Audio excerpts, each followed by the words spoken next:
Okay, so I've had a lot of requests for a video on the North Germanic languages, so today I present to you a video on Swedish, Norwegian, Danish, and Finnish.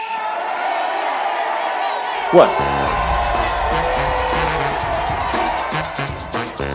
Hello everyone, welcome to the Lang Focus channel, and my name is Paul. Today I'm going to talk about the North Germanic languages of the Nordic nations. That includes the Scandinavian languages, Swedish, Danish, and Norwegian, and I will also touch on the languages of Icelandic and Faroese. I wanted to call this video the Scandinavian languages because I just love the way that word sounds, Scandinavian. But to the people of that region, the word Scandinavian only refers to Denmark, Sweden, and Norway, and not to the other countries that I want to talk about. So if I say the Nordic nations, that also includes Iceland, the Faroe Islands, as well as Finland. I want to talk about the North Germanic languages spoken in all of those countries. So I decided on the title, The North Germanic Languages of the Nordic Nations. And please note that Finnish is not a North Germanic language, it belongs to a separate language family entirely.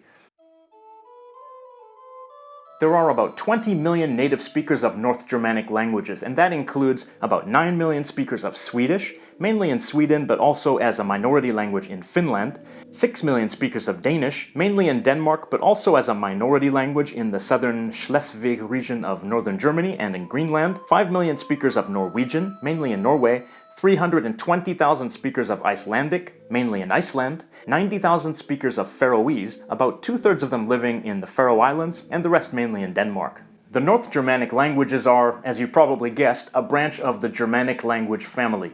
All Germanic languages developed from proto-Germanic, which was spoken around 500 BCE. Proto-Germanic possibly originated in Scandinavia, and different varieties of Germanic began to emerge with migration. Runic inscriptions from the 2nd century CE show us that by that time Proto-Germanic had began to separate into distinct Western, Eastern, and Northern dialects.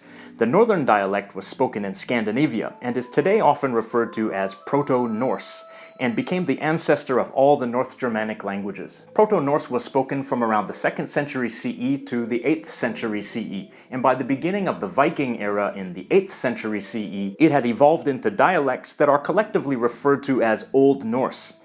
During the next few hundred years, Vikings, seafaring Norse people, explored much of Europe by sea and river, conquering lands and establishing settlements, and bringing their language with them.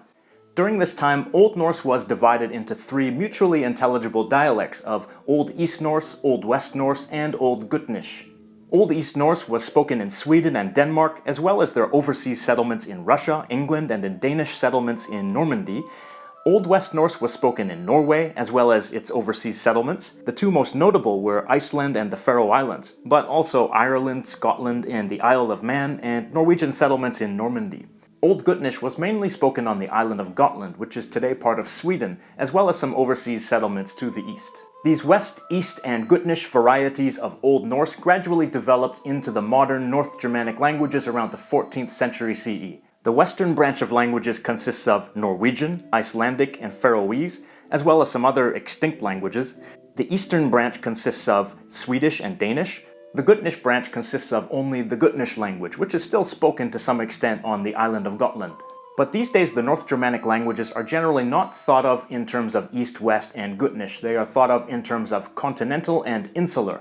The continental languages are Danish, Swedish, and Norwegian, and the insular languages are Icelandic and Faroese. These categories are based on the mutual intelligibility of the languages rather than on the genetic root language that they come from. Norwegian is grouped with Swedish and Danish because even though Icelandic and Norwegian developed from the same Old West Norse, Norwegian is today much more intelligible with Swedish and Danish.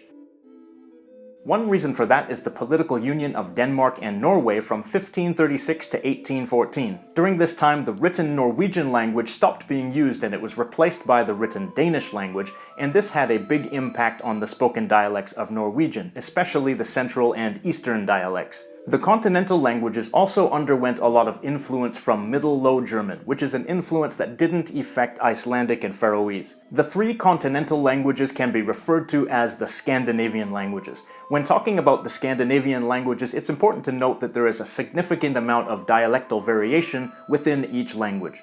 In fact, the three languages are made up of a dialect continuum. That means if you travel in one direction, the dialects gradually change the further you go. That means, for example, that if you are a Norwegian living near the border with Sweden, you probably have an easier time understanding your neighbor just across the border in Sweden than you do a Norwegian from the other side of the country, even though you are supposedly speaking a different language from that Swedish person. This makes it kind of hard to determine at what point these dialects become different languages, or if they are in fact different languages at all. The three languages are all more or less intelligible depending on where the dialect lies on that continuum, and the written languages are almost entirely intelligible.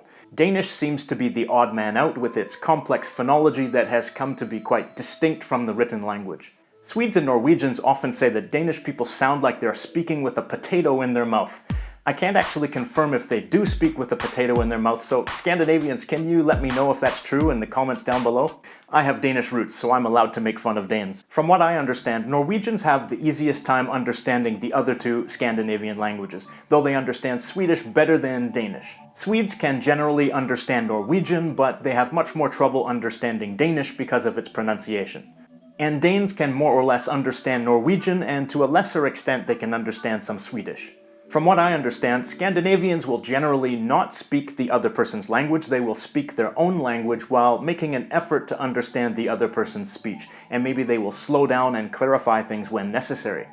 But when they have significant trouble communicating, they might switch to English, which isn't that tough for them because Scandinavians are magical geniuses when it comes to learning English. In this kind of situation where you have three closely related languages that kind of blend together on a continuum, the languages are not defined by the spoken variety, but rather by the official standard language associated with that country or region.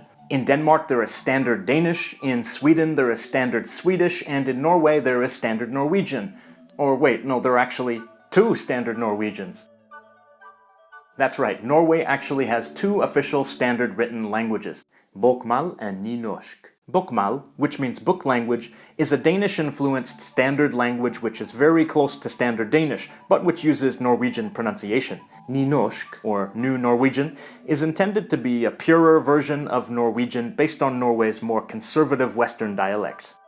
Which standard language Norwegians are educated in depends on the region they grow up in. But despite having two official standard languages, Norwegians don't really speak them. Norwegians generally speak their own local dialect whenever they are speaking, even in formal situations and even when they're speaking to people from the other Scandinavian countries. Because of this, Norwegians have to get used to understanding a wide variety of spoken dialects, and that's probably part of what makes it easier for them to understand Swedish and Danish. But that, of course, is just my speculation, so native speakers, you can confirm or disconfirm that. So let's take a look at the three continental languages and see just how similar they are. Unfortunately, I wasn't able to find a volunteer to help me with the Danish sentences, but let's look at Norwegian and Swedish, and that will give you a general idea of how similar the continental languages are. I love you. Jag älskar dig. Jag älskar dig. Dogs are the best pets. Hundar är de bästa husdjur. Hundar är de bästa kärledyr. Tomorrow I will go to Germany. Imorgon ska jag åka till Tyskland. Imorgon ska jag dra till Tyskland. The party was fun because I liked the music. Partiet var roligt eftersom jag gillade musiken. Partiet var morsomt fordi jag likte musiken. So you can probably see just how similar these three languages are, and you can probably see how, relatively speaking, they are easy for English speakers to learn. They are all Category 1 languages according to the American Foreign Service Institute, which trains diplomats for their overseas assignments. None of the North Germanic languages are amongst the most widely spoken languages in the world, and people from the Nordic countries generally speak excellent English. So is it a waste of time to learn a North Germanic language? Of course not. If you're interested in the cultures and the history of that region, then learning one of the languages could bring you immense joy. And because the three Scandinavian languages are so similar, learning one of them can unlock the doors to the other ones, especially of the written languages. And if you're an avid traveler or you want to go backpacking around the world, then you will probably meet a surprising number of Scandinavians, and knowing their language, or even one of the other two languages, will help you break the ice and get to know some wonderful and possibly highly attractive people. And if you are interested in the old Nordic cultures, then you might benefit from learning Icelandic, since written Icelandic is still very similar to Old Norse. So don't hesitate to start learning one of the North Germanic languages, which could be your portal into a whole new world. So, the question of the day. Native speakers of North Germanic languages, what is your experience communicating with the speakers of other languages? Which of the other languages do you understand the most? And how do you bridge that communication gap? We'd like to know. And everyone else, jump in and leave whatever comments you want. Thank you for watching and have a nice day.